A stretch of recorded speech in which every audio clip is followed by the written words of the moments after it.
ที่ทานกำลังเห็นอยู่นี่กับการสุดหนุ่มสุดชนเผ่าบรูกะตา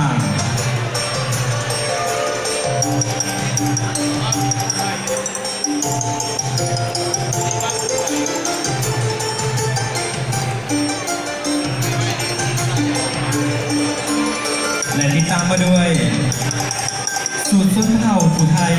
ที่ได้หลายฐานนั่นได้เห็นตลอดดีเนาะกับสูตรส้นเผาดี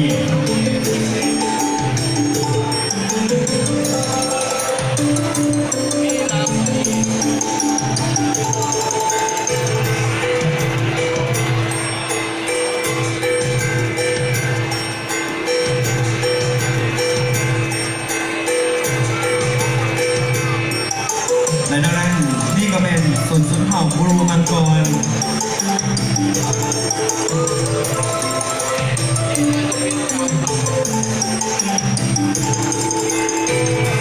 ในอีกหนึ่งสูตรก็คือสูตรส้นเผาบรูตราโอย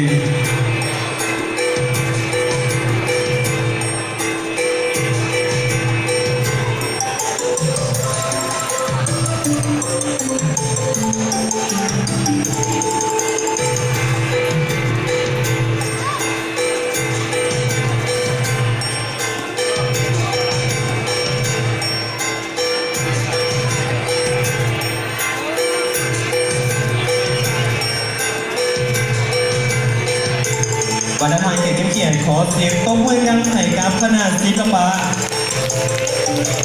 ที่ได้มาแสดงศิลปะวรรณคดีให้กับวัฒนธรรมอยู่ที่นี่ได้หาชมกัน